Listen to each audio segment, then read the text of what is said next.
sandali pong ito, hanggang sa mga sandali pong ito, ay pinaghahanap po yung 15 preso na tumakas sa kulungan sa lungsod ng Quezon kaninang madaling araw. Iisa pa lang sa kanilang nahuhuli ng mga pulis, si Jamie Santos, naka-alerto 24.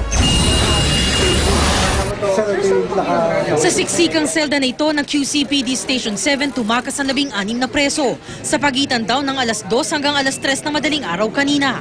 Sa initial report ng QCPD, nagkukwentuhan daw noon ng malakas sa mga preso. Yun pala ay para di mapansin ang ginagawang paglagare sa kisame sa dulong bahagi ng selda. Itinaon pa raw ito nang magpunta sa banyong naka-duty na jail guard.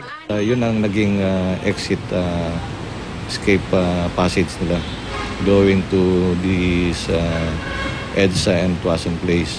Agad ikinasa ng QCPD ang manhunt operations sa mga pumuga na karamihay nahaharap sa kasong robbery. Isa ang nahuli sa gawing Rodriguez Rizal, si Robert Lacaba, na may kaso na alarm and scandal. Ginising daw siya ng mga kasamang nakakulong para sabihang may mga tumakas, kaya sumama na rin daw siya.